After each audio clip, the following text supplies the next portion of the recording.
All right, great. So welcome everyone to this afternoon's Rutgers Alumni panel. We're going to be discussing resume tips from some Rutgers alumni. Go ahead and just have the panelists introduce themselves. So Michelle, if you would like to introduce yourself first, you can go ahead and unmute. Hey everyone, so I am Michelle. I graduated from Rutgers in 2016 with a degree in human resource management. I actually started off in an agency recruiting position to start, but about a year after I started working for Memorial Sloan Kettering. So I handle a lot of internship and entry-level recruitment within healthcare administration. I've worked very closely with Rutgers the last few years, mostly the Blaustein students. So if any of you have friends who are healthcare admin or public health majors, I've probably talked to them at some point. So that's a little bit about me and my experience. Great. Peter? Hey, everyone. Good afternoon. First of all, thanks for having me. This is a particularly tough time for people to start graduating college. So I appreciate the difficulty of it and the importance of a conversation like this. So I hope I give you some kind of value add. My background is I actually started as a teacher.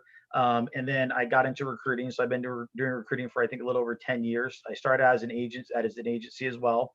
But then I worked for companies like Samsung, Amazon, Bed Bath & Beyond. I did recruiting for them. I'm now the director of talent acquisition, which is another name for recruiting for a company called Momentum Solar. It's one of the largest residential solar companies in the country. I manage a team of about 24 recruiters, and we're looking to double the size of the company. So it's an awful lot of growth that we're going through. So that's a little about myself. Anytime Rutgers reaches out to me and asks me to do something, I'll say yes every time. Because I dropped out of high school. I'm super dyslexic, so school wasn't easy for me. But then I went back to a state school, community college, Middlesex County Community College. And then I got my 2-year degree, got my 4-year degree from Rutgers and a master's from Rutgers after from the HR program. So I'm an advocate for state schools, and I appreciate all the work that they do. So that's a little about myself. Great, thanks. Lindsay?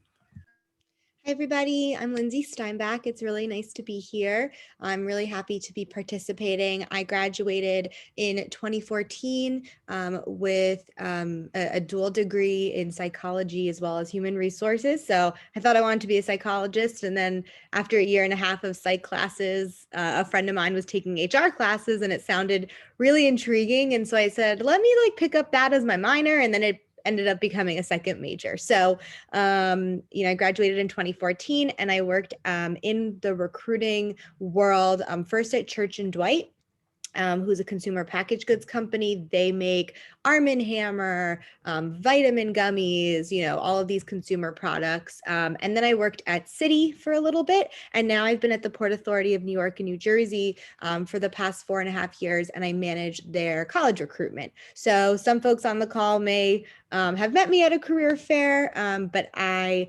will work with, we'll come on campus when that was a thing, to go to the HR and labor career fairs. And then usually we're on campus for engineering fairs. And then also we work with the Blaustein School for some of our postgraduate rotational programs. So always happy to, be involved. Anytime Rutgers is part of the mix, it's a school that a lot of my family members went to. I'm very proud to be a Rutgers alum.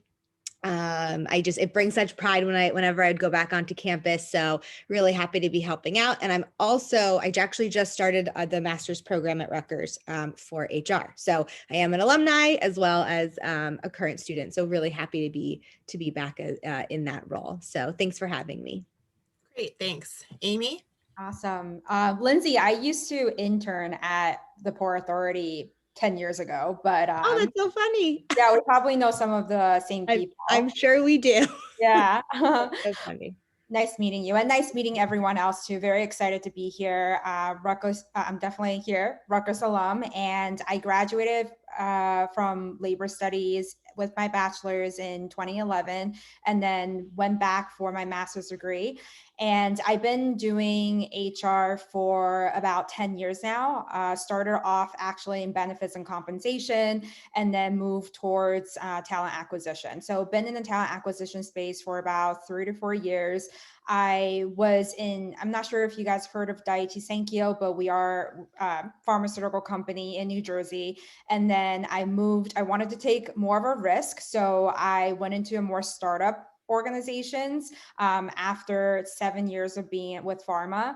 And right now I'm working for a marketing technology SaaS company as a talent acquisition manager there. So definitely, hopefully I can provide some more insight into the tech industry on how we recruit, if anybody is interested in that world. So very excited to be here, and thank you so much for having me.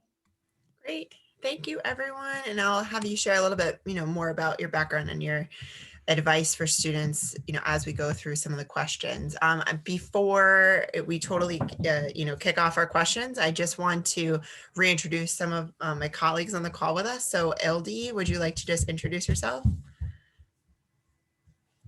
Thank you, Jacqueline. Hi, everyone. So nice to have all of you returning alumni. Thank you for sharing your time with us today and your expertise and your journey and your experience. We are super excited to have you all here. And hi, everyone from Similar and Sky. So glad that you can all join us today. I am the Assistant Director of Student Services for Careers. It's a little bit of a mouthful, but technically I work with career services at Sky, and so excited to be here and have you guys all together. And I am Jacqueline McGinnis. For those of you that I have not met before, I'm a career management specialist over in the School of Management and Labor Relations at Rutgers. I've been at Rutgers a little over 2 years. I've worked in career services about close to 8 years now.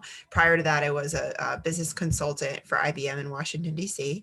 I really enjoy helping HR and labor students. Again, LD and I and our colleague Carlos and Lynn, we are coordinating the Similar and Sky Career Fair on Friday. So we are kicking off this preparatory week for you all. Hopefully we can answer any technical questions that you have as well, towards the end of this discussion. If you wouldn't mind, please either putting questions as you think of them in the chat. I have a colleague, a peer ambassador with me, Jessica Lesniak, who will introduce herself in a moment. She's going to take a look at the chat as we're speaking today. She's going to help me moderate and facilitate this discussion. So Jessica, would you like to introduce yourself? Sure. Hi, everyone. My name is Jessica Lesniak. I just finished my undergraduate studies at Rutgers. I double majored in human resource management and communications. So I kind of was on both sides of things, being a part of both Similar and Sky, which was really neat. And I am currently in the Master of HR program at Rutgers. And during my undergraduate experience, career services did a lot for me. So that's why I decided to work part-time with them as a peer ambassador. So I'll be helping Jacqueline out through the rest of this presentation, she said. Great, thanks. So let's kick it off. Maybe depending on time, I'm thinking we'll probably have a discussion for about a half an hour, and then we can open for questions. Not every panelist, don't feel like you have to answer every question, but if you have something you want to share, or you want to piggyback off of someone, we'll go ahead. Peter, do you want to start off maybe sharing what are some specific tips that students can utilize to tailor a resume? Yeah, I don't mind. So I got, my daughter's waking up, by the way. So I got 4 kids and a dog, and working from home has always been a little bit interesting. So she's waking up from a nap and a little bit cranky. I get that. I that. apologize for any background noise. If you need to move out too, feel free. We all have children too. Yeah, Or just bring her along. That's Yeah, okay. there you go. no, I don't think she's in a mood to do a discussion. All right. Well, so this is a good question. And so I always tell people, write the resume for the job that you want. And then I think I get concerned sometimes because I think people hear something different when I say that, or think I mean something different. And I usually follow that up with, don't put anything on your resume that's not true. That's not going to be helpful. But you do, I think, want to write the resume for the job that you want. So if you're looking through a job description and it doesn't first of all, it's not the right job, it wouldn't apply, right? So it's important to read through the full job description, and then break down the requirements and the qualifications, right? And I think sometimes people get a little bit confused about those two things. So the requirements for the job in the job description part, those are the things that are required of you to do the job. The qualifications in the job description are the things that qualify you to do those requirements. So look at the qualifications and then evaluate, do you have the skills to do the job? And then if the answer is yes, then you want to incorporate as many of those qualifications into your resume, so that the recruiter, and usually it's a recruiter, when they're skimming, they'll look through 300 resumes to fill a job, right? So especially now, I don't want it to seem like it's a lot, but there's an awful lot of people that are vying for similar jobs. So to stand out, I would say write the resume for the job that you want and specifically pull in some of those skill sets that are on the job description and input them into your resume. First, it makes you searchable. And then second, when the recruiters are skimming through, one of many resumes, they're going to be looking for those keywords. For example, when I was recruiting for Bed Bath & Beyond, I was looking for, part of my job was to hire buyers. And I was looking for assistant buyers, and they always had to have Excel and be pretty good. And so we look for things for like VLOOKUPs. So if you were going for it to be a buyer at Bed Bath and you want to be an assistant buyer, and you saw VLOOKUPs on the qualifications, if you know how to do that, then you should put that specific. So rather than just putting Excel in skills that you have, do Excel specifically VLOOKUPs, and then it becomes pretty searchable. So that's my recommendation. That's great advice. Amy? Yeah, I would say definitely, Peter, that was a great point. And I would say, just more in details, I would say that if you're applying for a more technical position, making sure that all the technical skill sets that you have, or the systems that you used before, or any type of software, just add them onto your resume. Because a lot of times, if it's for a technical position, I know that specifically I'm looking at what kind of skill sets that you have. And maybe if you can, I know that sometimes with resume formatting, which I think we might talk about later on in this presentation, but sometimes people put it on the side on the first page, and that could be really easy to spot. And if you're applying for a technical position, maybe you want to think about the formatting of your resume as to, where you should put certain things. So I would just say definitely looking at the requirements, the qualifications, and then pinpoint some of those skill sets that you want to put on there, is specifically looking at technical abilities. I know that for marketing positions, a lot of times that we're looking for candidates who have HubSpot or Salesforce experience. You may not have leveraged it before, but I know there are certifications that you can look into, or classes that you can take. And even if you have taken those classes coming out of graduating from school, it's something that we look at to see if you have been proactive in getting those type of technical skills. Great. Michelle or Lindsay, do you have anything to add for this? Yeah, the one thing I wanted to add is, also, taking a look at the job description. As Peter said, actually read the job description. You wouldn't believe how many people just apply to a job and don't read the job description, which wastes, your time applying to something that you may not be qualified for, as well as the employer's time. But on top of that, I always tell people to also go through the company website, read through, kind of see what their language sounds like, see what kind of buzzwords they use. And, as Peter mentioned, you want to kind of make sure that, this job is right for you and that your resume reflects that. So obviously we don't want anyone to put anything on their resume that's not true, as Peter said, and I get that too. You get that look from students. But even incorporating some of the buzzwords that the employer uses within their summary of who they are, what they do, what their culture is, because you're tailoring your resume for that job description, that could also help you stand out. Yeah, and I'd also like to add, kind of going in the direction that Lindsay was mentioning, that a lot of job postings, especially for more entry-level roles, will often hint at some soft skills that we're looking for, because in the recruiting that I do, I don't hire any technical position, so I'm not looking for coding languages. Excel is sort of a plus to have, but I recruit for a lot of roles where people are working face-to-face with patients, or with patients over the phone, or directly with doctors. So communication is incredibly important, and that is listed all over the job posting. So what I look for when people are talking about their past experience, You could be a waitress or you can work in retail, but talk about that communication piece. What type of, were you working in a high-end retail? Were you working, for me, when I was in college, I worked at Kohl's for a semester. And those types of experiences are still really relevant because you're developing skills where, when you deal with some sort of conflict or an issue on the job, if you have any type of that experience, even if it's not such a formal internship, you're going to adapt to that much more quickly in a full-time position. And that's what I look for on resumes. And an idea that I was actually presented with very recently was that been some recommendations out lately about taking certain job postings for entry-level roles and running them into pages that do like word clouds. So if you take a couple from a certain company, there might be certain words that are popping up, and that's a way for you to really take a look at their values.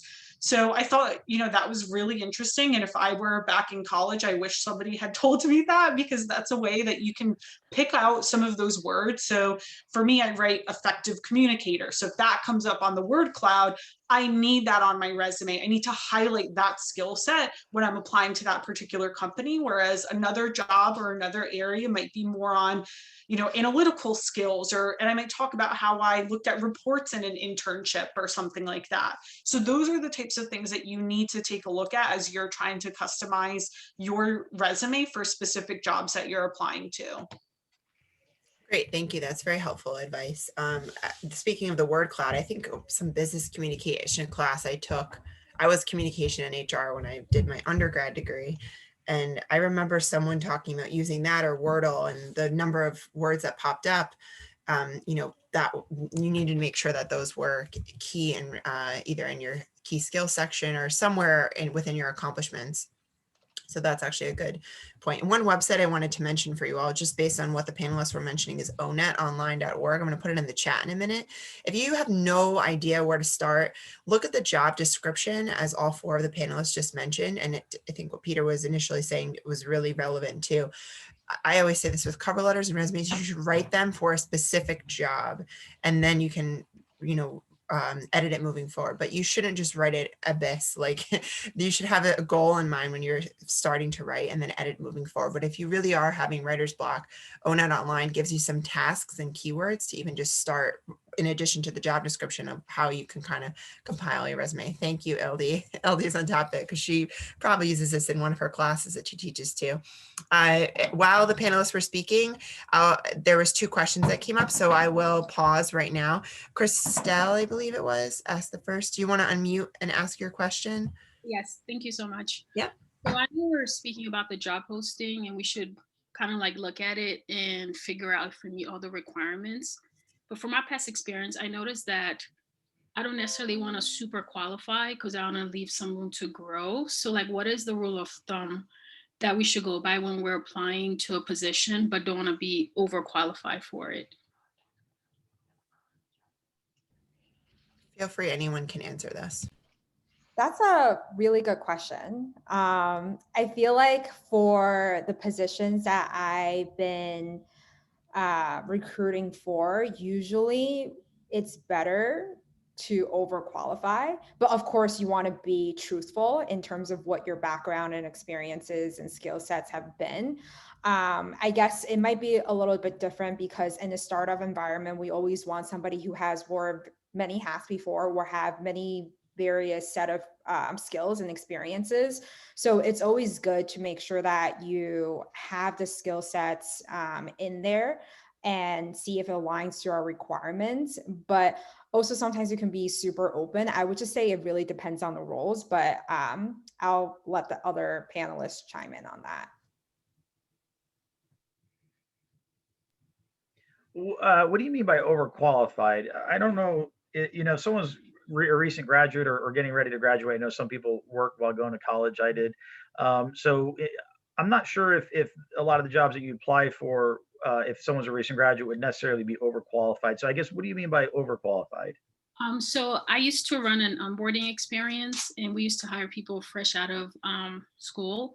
And the issue is that some of the things that they're being hired for, they've done that either an internship, and they've grown so bored in the role that we tend to deal with a lot of like retention problems. So I think there's sometimes the job description don't necessarily match exactly like what exactly you'll be doing from a day-to-day basis. So I try not to, I don't want to fall into that trap where I'm overqualified for a position. Oh, But are you, so Can I you're also asking, just, sorry, can I also just add that we have a lot of master students in this workshop right now. So we're also talking about students who are coming back after having certain work experiences and then getting their master's degree. Thank you. thank you. yeah, that makes sense. Like I said, I went to college when I was working as well. So do you mean that you don't want to apply to a job that you're overqualified for? Am I understanding that right? What I'm saying is that I feel like there's a mix, right? Because you do want to be challenged in your role, so I don't know if there's like a rule where it's like, okay, because now I'm looking at not entry level, but like mid-level positions.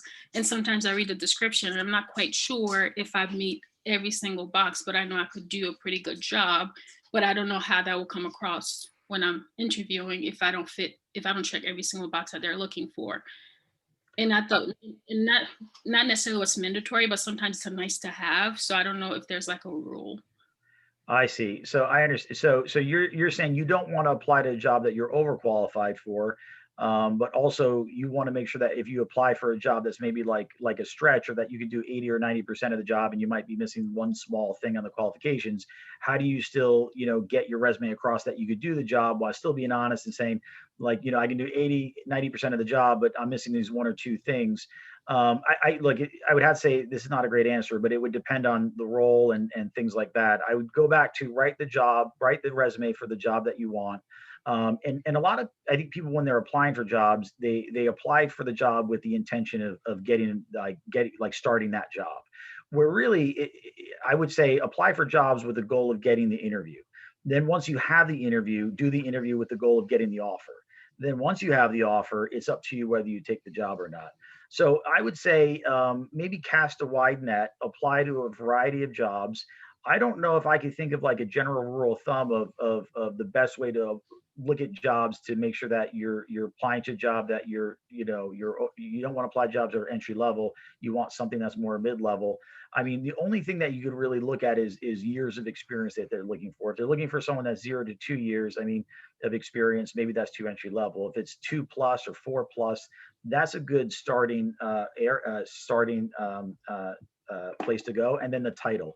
And every company is a little bit different. I'll let some of the other panelists maybe give their thoughts, because if it's like a coordinator, usually that's an entry level job. If it's like a recruiting associate or an HR associate, usually that's a little bit higher level.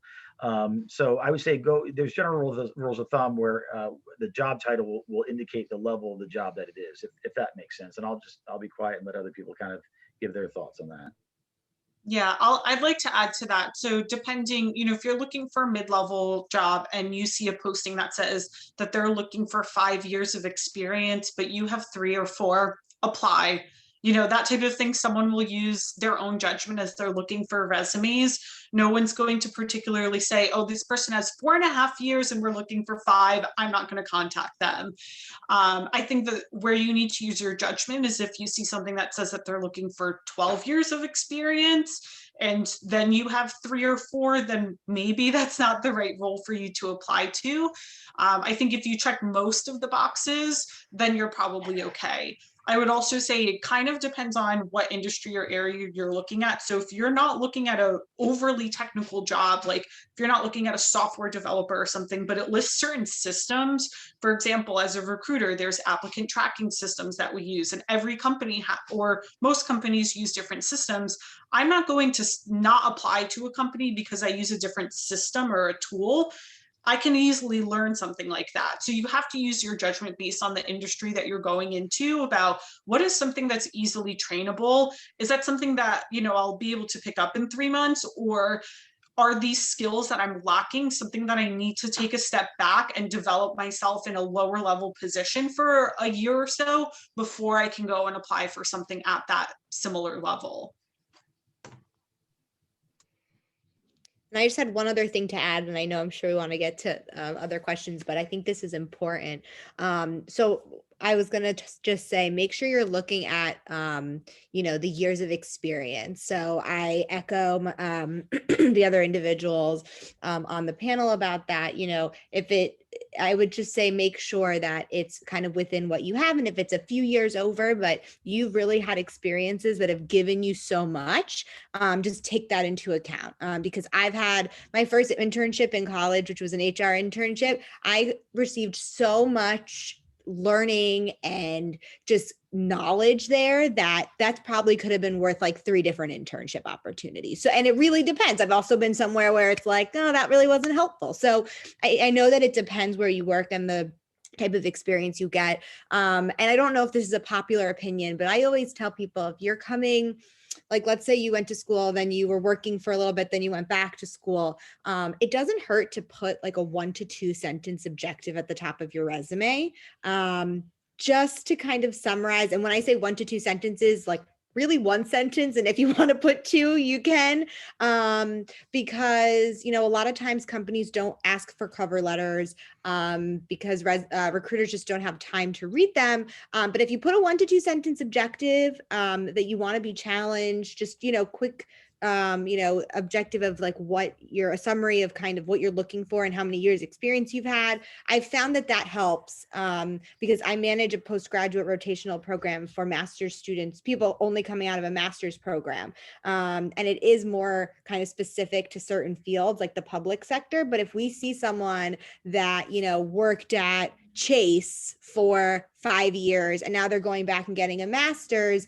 we're like, well, are they really going to want to work at a public agency? Right. And so having the objective at the top kind of says like, oh, I'm doing a career change, right? I'm looking to, so I think it just provides a little bit more clarity, especially if you do have, multiple, like many years of experience in between degrees. Yeah, and just one more thing I want to add is a lot of times I've seen people within different industries want to switch into tech industry. So even if you've had, 10 years of experience in financial services, sometimes people will apply to a 5-year experience type of position with us just because they want to switch the industry. But of course, I think the objective that Lindsay mentioned is important to put on the top. Okay, great. Thank you. That was good. So I think I just want to, there's a couple more questions in the chat. Bridget, do you want to ask your question about the relevant classes?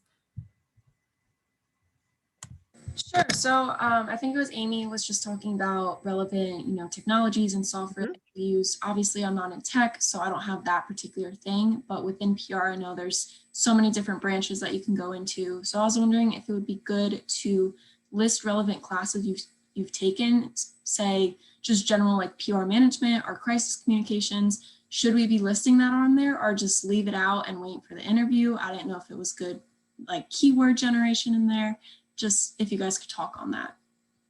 Yeah, I would say it's definitely a good idea. I know I did it when I first graduated from college. I don't know if it helped me, but I feel like when I'm looking at resumes right now, I do look for relevant classes, even if you don't have specific skill sets. So for example, sometimes we would be looking for, we were just hiring for a marketing intern. And one of the things that they preferred was somebody who had used Excel before or somebody who's savvy with Excel. And I spoke to a few students, a few candidates, and they didn't have any Excel skills, but I would ask the question, well, what type of classes have you taken that kind of touched on these analytics or numbers that you leveraged before? And I think that's pretty important. And also sometimes like we can tailor our questions specific to that if you do have those classes on there. Yeah, and I would also add that it's a good opportunity for you in certain cases to maybe, I'm not sure if you're looking for internships, but maybe even at that level would be really helpful. So if you're, from my perspective, when I was studying HR, I put that I was taking, a benefits class. So if I was applying for a role that was focused on benefits, they would see that I have some sort of conceptualization of that. I definitely wouldn't add like the environmental science courses or like the dinosaur course that you're taking on the side. But if you want to list like 3 or 4 really specific classes that might be relevant to the role that you're applying for, then I think that that's definitely a good way to get some of those keywords there and to show that you have this interest, you learned something about that topic, and that motivated you to seek potential career options in that path.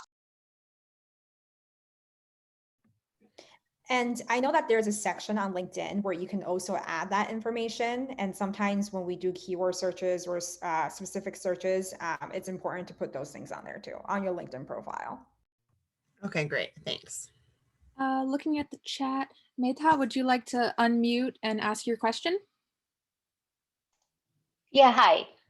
So my question was really actually more, and some of those got answered, of course. One was the relevance of, those keywords and some of the experience and the skills. Does that kind of, dictate the order of how you put out your resume? Basically, that's one part of it. And then the other part was in reference to the soft skills. So I know typically you want to limit your resume to 2 pages max. Sometimes you can't really, make a very big summary or an objective. You don't want your soft skills to be like coming out. Is there any other way to basically, besides your hard skills, to incorporate that in your resume? If you're not giving a cover letter, sometimes I've seen cover letters, be the place where you put your soft skills usually. But not all the places ask for cover letters.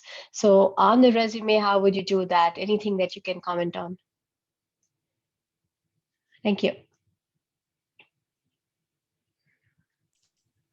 So there's definitely a lot there. I'm going to start with the soft skills thing. So I think that the soft skills will definitely come out in the actual interview. I mostly was referencing that earlier on because if you're going for a very entry level role or an internship, you might not necessarily get those you might not have those technical skills. You're going for that opportunity to get skills. So it's those types of things where you want to highlight maybe if you worked at a restaurant or if you worked retail, or I know my first job was back when every single block had a froyo place, and I worked at a froyo place next to campus. So it was about like communicating with customers and helping customers and managing the cash register, and those were skills that got me my first internship, which was management in retail. So those types of things you can find ways to put in your resume by just saying like that you collaborated with a team on a project through an internship that you had or one of those part-time opportunities. So that's how you can start highlighting that. You don't need to have a section that says like, I know how to write emails on your resume, because the idea is that at this point you're in college, you should be able to do that. But you want to highlight maybe some of those people skills if it's an opportunity that you feel is really going to narrow in on that type of skill set. Especially, I know that we had some PR and more communications type of things. You really should be highlighting those in a lot of your resumes as you're looking for that first or second step in your career. I would say that part of the resume definitely add numbers, and it's something that you guys are aware of too, and it's something that I've heard consistently while I was in college and applying to jobs, but numbers is definitely important. So let's say if you worked as a sales associate in, at Gap, and instead of saying, hey, I assist customers with whatever it is, you can put, the number of customers, or, just put more numbers on there so that it catches recruiters' eyes. And it's more likely that when you put numbers on there or percentages on there, that there may be a higher percentage for you to get screened. So that's another advice that I would provide. Great. Arigma, are you still on here? Do you want to ask your question? Yeah, Agrima. Hi. Thank you to the panelists for meeting with us. My question was just pretty brief about the design element of resumes. I know you guys get hundreds. So how do we stand out? Should we add color? Should we not add color? Should we try to be different or try to be traditional? So anything you guys can help us with in that regard. I think people have different opinions on this. I manage college programs, so I see a lot of everything. Oh, I'm sorry, things are connected, and my phone was ringing. So I think there are a lot of different opinions on this. I review a lot of campus resumes, and I see a lot of everything. And what I'll say is that when there are roles that are more design focused or architecture focused, I see more design on the resume. And I think, for those roles, I think it maybe looking a little untraditional is okay. I think, and I think that when those resumes get to the hands of hiring managers from HR, it's more of an impressive feat. But I kind of always, and I was taught this from a very young age, and now I'm in the recruiting space. So it's interesting, but I think kind of sticking with black is just the way to go. I've seen sometimes where like a line on the top is maybe red or green, separating your name from the rest of everything. But I think that is really it. And then I also suggest not putting photos on your resume either. I've seen a lot of it, but I just don't think it necessarily adds anything. But I don't know, that could be an unpopular opinion. And then just the one other thing, because I'm sure some other individuals on the panel want to comment, but I know that people, this may come up in another question. I know people like to squeeze as much as possible on a one-page resume. If you are in your undergraduate degree, I would think that you should be able to put everything on one page. But if you can't, don't make your font size 8 to try to squeeze everything in on there.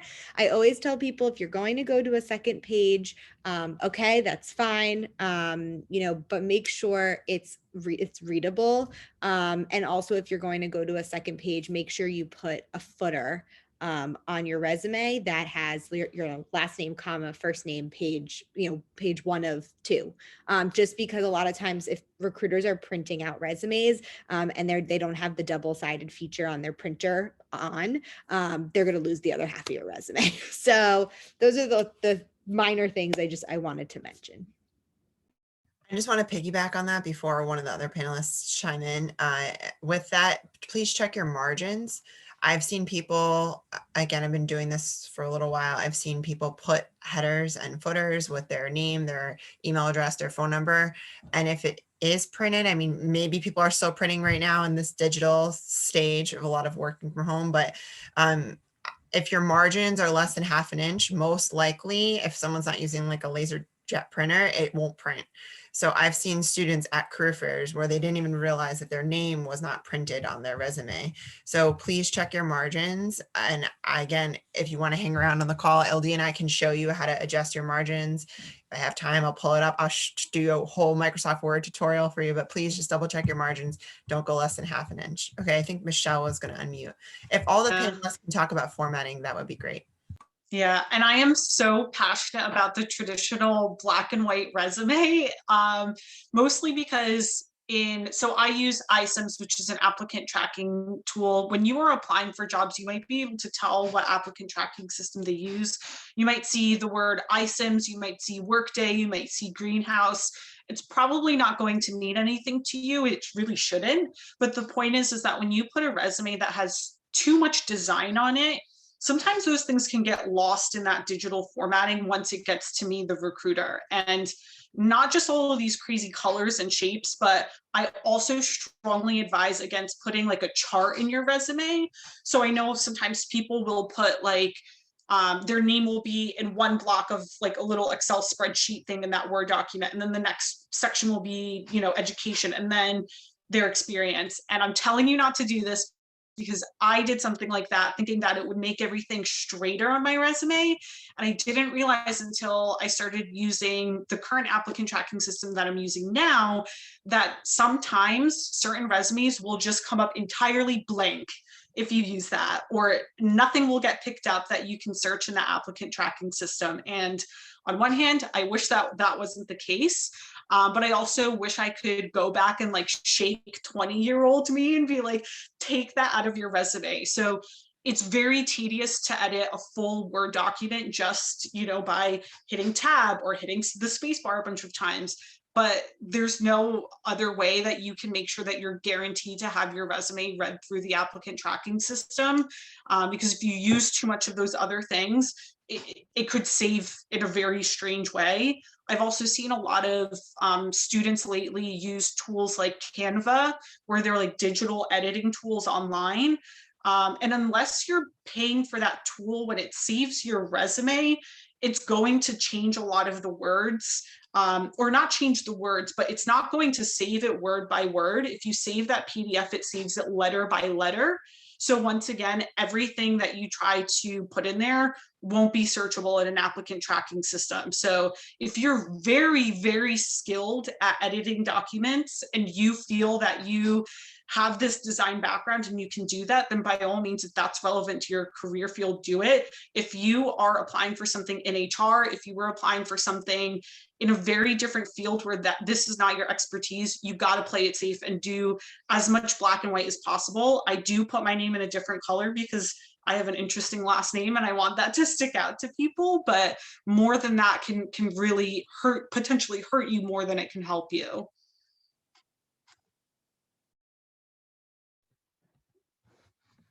So I'll jump in here. Thank you so much, Michelle, Lindsay. I definitely want to piggyback off of some of the things that you guys have talked about. I definitely think it depends on the position and also depending on the industry. If you are applying to a creative agency, you might want to make your resume a little bit more standout-ish, but definitely just keep in mind that no crazy colors. More of the traditional colors will be great. And I am also a fan of traditional formatting, but however, when there are designs in the resume, I'm not going to screen it out unless when it gets uploaded into the applicant tracking system, it's a mess. Usually I would skip that resume because I just can't read it. And it's difficult to really understand what's in there. I would say that definitely watch out for white space. I know that I sent a few resumes over to one of my hiring managers before. He complained about the formatting of the resume because there was too much white space in the resume. And I would just say, outside of all of the coloring, formatting, the font that you're using, nothing crazy. But what's really important is the content that you have in your resume and making sure that you are, there's no errors in terms of spelling, because managers would catch that and they would be very frustrated about it. At least the hiring managers that I've worked with, they've screened out resumes where had negative impression of a candidate because of the resume. And it's something that, if I do see that somebody has a good background experience, I will push on. However, if there are too many mistakes on there, that is not a good thing. So I would definitely watch that more than how you would format it. If you're definitely if you're going the traditional way, I think that's the best way to do it. So in terms of the length, it doesn't have to be one page. If you have a lot of experiences, keep it concise. Put it on there, a few bullet points under each of your positions, but don't also write essays. It's not essays on the resumes in terms of the number of pages. Don't go beyond, I would say, maybe 2 or 3. It's just too much. Usually we don't go through all of those pages. We probably look at the first and second pages. So, and just one other thing is that if you have too many words on a resume, usually when I'm skimming the resumes, at least I'm looking for keywords. If you have too many words on there and it takes too much time to read through, I sometimes might just skip over the resume. So I hope that helps. I actually wanted to add one other thing. A lot of people, just because of the nature of what I do, like friends or family, will come to me and ask about their resume, or I'll help them, or whatever it may be.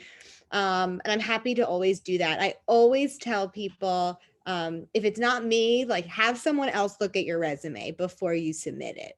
It doesn't need to be a professional. It doesn't, nothing like that, whether it's a guardian, a parent, a cousin, a friend, whatever it may be.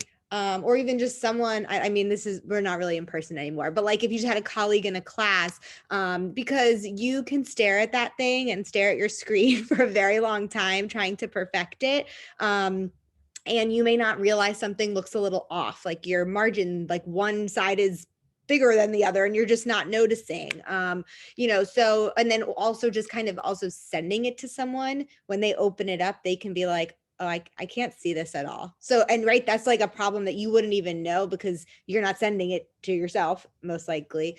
So that's just quickly, I always like to tell people to do that, because it's just good to get feedback just in general, like, they may catch something that you're using like there incorrectly, right? It's supposed to be one way and you're using it the other way, something like that. That's really small. But as Amy mentioned, hiring managers are just, they can get very easily frustrated with things like that. And they're like, well, if someone can't proofread their resume, how am I expecting them to send an email out to the leadership team or something like that? Yeah, that's great. Peter, do you have anything to add? And then I'm going to have Jessica ask a pandemic related question to you all. That sounds like a scary question. All right, so I agree with almost everything everyone said. I will give a different perspective. I'm not disagreeing. I just maybe a different perspective on some of it. So absolutely no errors. When I was working at Bed Bath, if there was one error on the resume, done, they couldn't come in for an interview.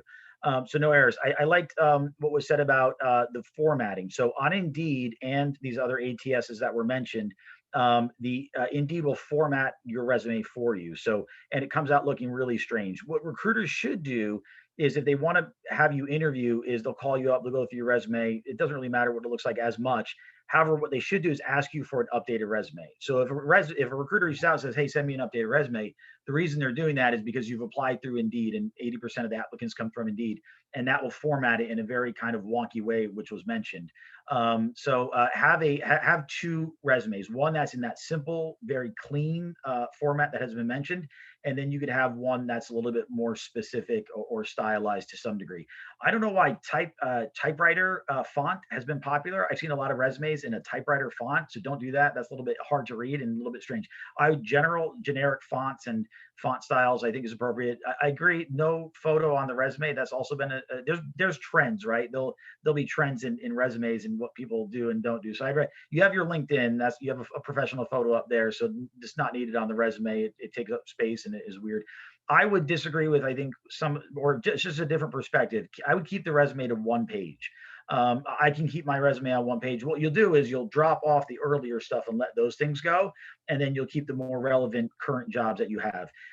Your most current job should have the most information or bullet points under it. Then the job before that will have a few more, but as you go down on your resume, there'll just be less content and information for those earlier jobs. Someone, I think, in the chat don't put your high school on there. I agree with that. Don't ever put your high school on the resume, right? Just even if you haven't graduated from college yet, I wouldn't do that. And now, last thing I would say is I personally would stylize your resume a little bit if a recruiter asks for an updated one, because again, if it goes through the ATSs or the Indeed or whatever, it becomes a little bit unformatted, especially if someone is in a creative position, which I think was mentioned. So marketing, digital marketing, branding, or something like that, even communications or technology, you want to do something, I think, that does it. So what's more popular now, I think, than ever, and which will become more important over time is, and I don't want this to sound the wrong way, but I think you need a perspective. You need a point of view. In some ways, you need to have your own brand as an individual. So what are you bringing to the table? So, you want to make sure that you express yourself, that you want to be how you want to express to some degree on your resume, because that's what you're going to do, right, when you start working for someone. So don't be afraid to have your point of view be represented in the resume. And if someone has a problem with that, too bad for them. They don't have an open mind or whatever. But that would be my recommendation. Also, the last thing is, when you save your resume, save it as your first and last name, right? So Peter Clark. Don't do like resume 1, 3, 4, 5, 6, 7. Don't do like some kind of like nonsense. The resume should be saved. The file should be saved as your first and last name with nothing in between. Because when people send them in, they're saved as all kinds of crazy stuff. So that would be my one little hint, my little nugget of information. And we have one more question. If you could switch the slide, Jacqueline.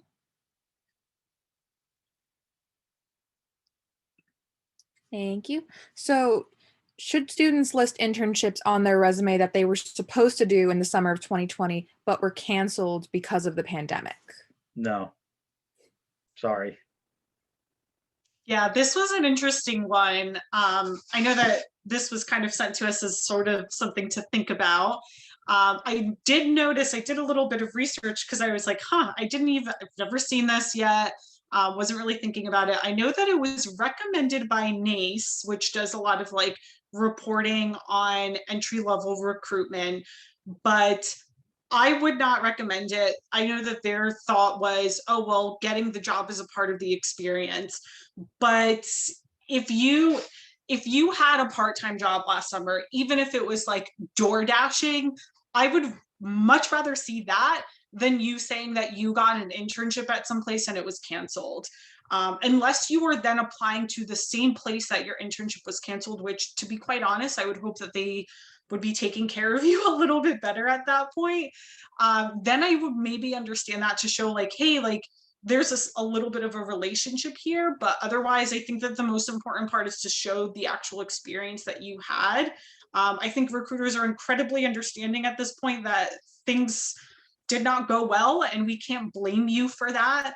And it's not something that affected just one summer. It may impact this summer. It impacted the entire academic year for people who do internships during the year. So it's really our jobs as recruiters to be more open-minded and keep that in mind as we go through the recruitment process, as opposed to, students having to be all defensive about that. You couldn't control it. Okay, great. So I'm actually going to stop, and then we have 5 minutes left. I want to have maybe Lindsay and Amy can answer this question that I just thought of. So in light of that, I did want to ask that question because that was a very hot topic for a solid like 6 months between recruiters and career specialist. I mean, it was just a very, very hot topic. So thank you for your opinions on that. What is all of your opinions on putting a job or an internship, well, maybe not an internship, putting a job, part-time or full, on your resume if you were there less than a month? Either you were there just for a short period of time and you left, or maybe you were fired from the position. Should people include that on their resume, or should they leave it off? And maybe Lindsay or Amy, if not, if you don't have anything, one of the other two. Hitting us with the hard question. So that is a hard question. I think it really is situational. And Amy, I don't know if you have any different responses for this, but I think it's situational. I think if you started a position and then you left because you all of a sudden moved, or you were ill, or like if something I think is not job related and you left the job, I think it's okay to put. It may raise some eyebrows, but I think if and for instance, I don't know, this is probably unlikely to happen, but let's say you started a job as an analyst at Google, right? Maybe you've had 1 or 2 jobs before, and then all of a sudden you get sick or you are moving and they won't transfer you, or whatever it may be. If it's a job that you think will help you land another job, I think that you kind of just need to weigh the pros and cons. But I mean, if you got fired from the job, I don't know, that's hard too, because I think there could be a lot of reasons as to why something happened, where you let go, where you hired in February and then COVID happened and you were fired, 4 to 6 weeks later because the company simply couldn't pay you, right? So I think it's very situational. I don't know, Amy, do you have any other comments? Yeah, no, thank you for taking on that first. I had to process it in my mind. So I do agree it's situational. And sometimes I've seen people put on their resumes that why they left the position. So if it's a month, yes, it's going to raise eyebrows. People are going to think, what's going on? Is this person jumpy? Did something happen? And recently I've seen a lot of people write in parentheses, COVID impact, or something happened with COVID. And I think that is okay to put. And usually for internships or even part-time contract positions, if you put a month, it's not really alarming. I think it would be more alarming if it was a full-time position, unless because COVID happened, right? And I know that there are some managers who are very strict about jumpiness. So definitely just be careful about that. But of course, don't lie. We're going to have to go through a background check anyway. And don't lie about the number of months you've been there, the number of years you've been there. Just be careful about that. Okay, so do Peter or Michelle, do you have anything to add for that? Otherwise, we're going to wrap up. I agree with what was said. Yeah, I mean, it depends on where you are in your career. If it was like, if you had like 4 jobs in the last like 8 years, and one of them for one reason was like a month long, and it was in between, I'd probably just leave it out. What's the value of putting it in either way? I don't think it's lying if you leave it off. I mean, I certainly can't list all the jobs that I've worked at over my career. So if it was like less than a month, I don't see the importance of putting it on. But again, I wouldn't be really concerned about it either way. I start out my interviews by saying, where are you working now, or where was your last job? Because so many people have been let go or because of COVID. I just assume if they're not working, it's because of COVID. So that's how I start my interview. So if you leave it on or not leave it on, I'm not sure if it matters that much. If it was literally the last job you had, maybe leave it on. But if it was like sandwiched in between a bunch of other jobs, I don't think it's really relevant. Let me qualify my previous thing is I think that the only time I leave an internship on the resume, but didn't happen, is if you got into like a really prestigious one, like if you got like an internship at the, in some government, facility or the White House or wherever, or you got accepted into like a really prestigious internship, and then you weren't able to attend, you might want to say accepted into such and such internship. But otherwise, I would leave it off because it's not relevant if you didn't gain the skill sets of going through the internship. Okay, great. Thank you.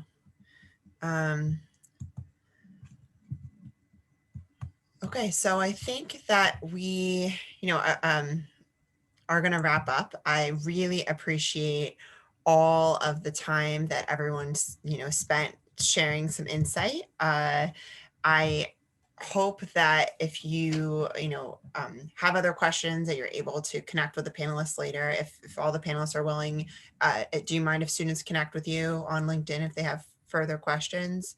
Feel free to either drop your LinkedIn in the chat, or again, if you want to connect with the panelists, just make sure you jot down their name.